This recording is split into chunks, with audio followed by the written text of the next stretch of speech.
In this video, I'm going to explain why Tiger Woods is struggling with the amateur golfer's dilemma. Now, you might think that that's an outrageous statement to make. However, Tiger Woods has actually said this without actually using these words. Let me show you what I mean. So this is from a Golf Channel, it was on the Golf Channel website, video you could watch, and you have Phil Blackmar and Nicole Castrell, LPGA Nicole and ex-PGA Phil, analyzing, discussing Tiger's swing from 2000 and 2014.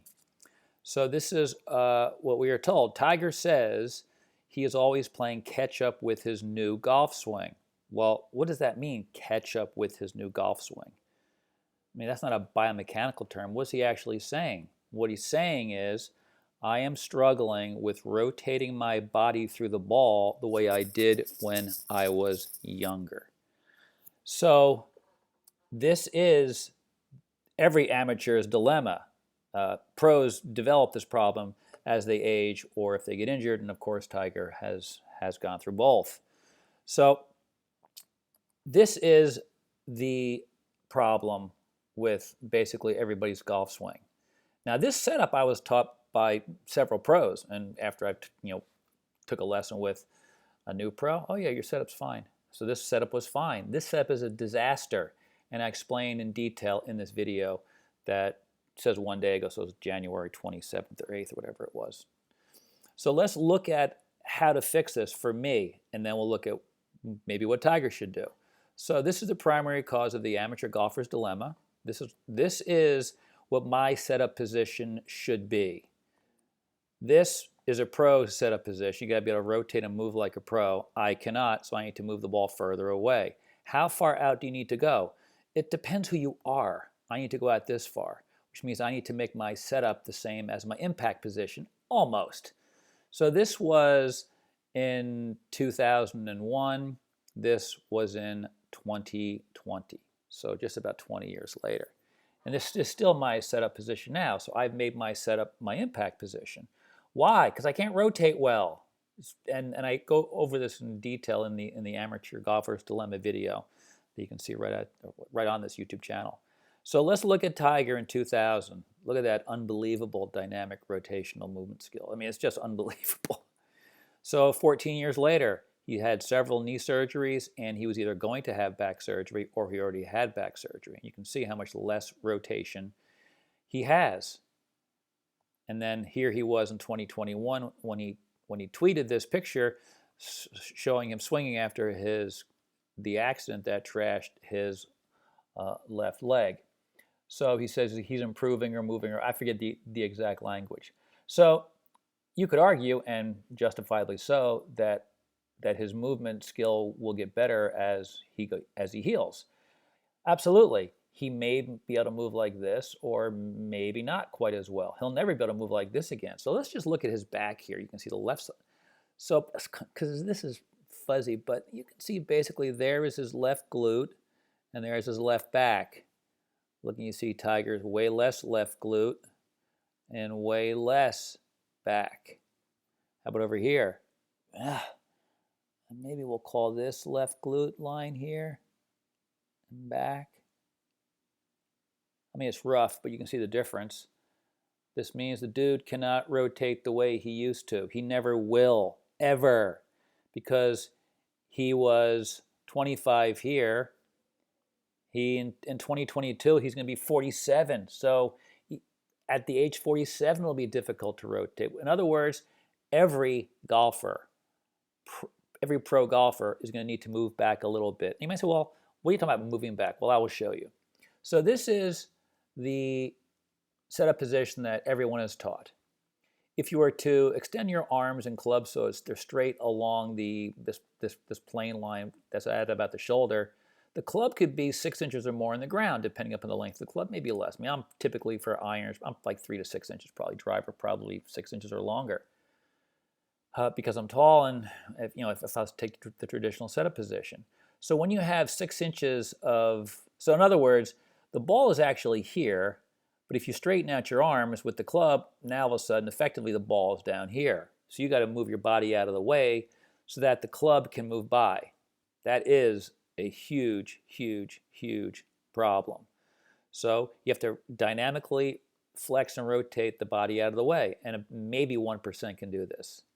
Everybody is taught to set up like this, and only 1% at best can actually efficiently move at that setup position. This is a very common swing flaw.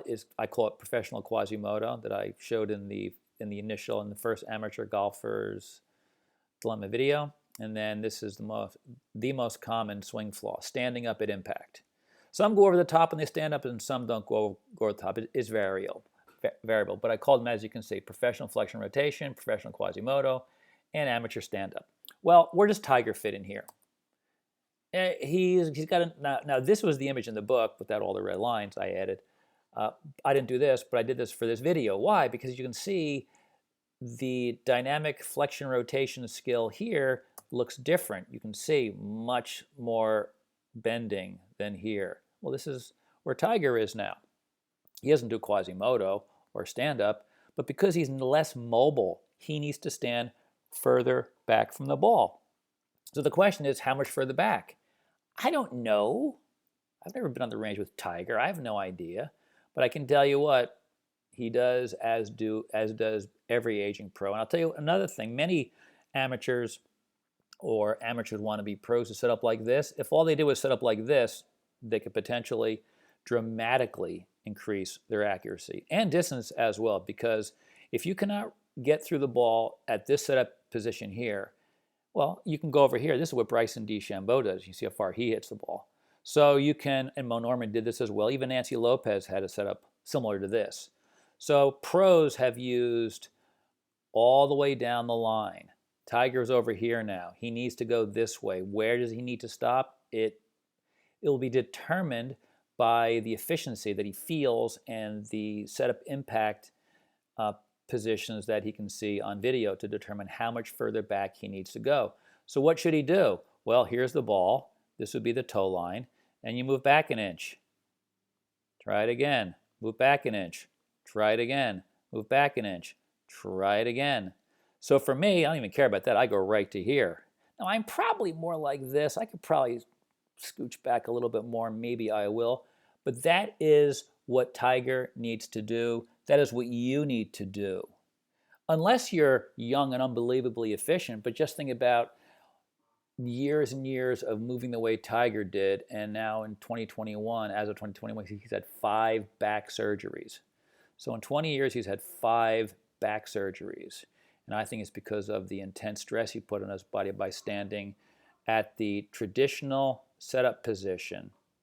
If he was standing back here, who knows? He may have never had any back surgeries. We don't know. But this setup position creates way less dynamic rotational movements and flexion and bending compared to what we have over here as you swing through the ball. So that is really what everybody needs to do. But Tiger Woods even told us that he has this setup position problem. He didn't say that. He said, I'm playing catch-up. Well, catch-up means I'm standing too close to the ball. But actually, it was interesting, and I wrote this in the book too, and I wrote it in this book, and I forget which chapter was off the top of my head, but Greg Norman, when he lost the 96 Masters to Faldo, he wrote an article in 2020, so you're talking like 24 years later, I think it was. I mean, imagine how brutal that was. He talked about waking up and not feeling right, got to the range and felt like he couldn't clear his hips. Yeah, well, there are some physiologic reasons that I described in the book. I think it had to do with breathing. It's called hypocapnia. But that was a clear sign. If you can't clear your hips, as they say, step back a little bit and you'll be able to clear better. So if you'd like to check out this book in the table of contents and look at it, all you got to do is go to Amazon and put in the name of the book, and there it will appear. I'll also put a link down below to my website that has information about this book and my other books as well.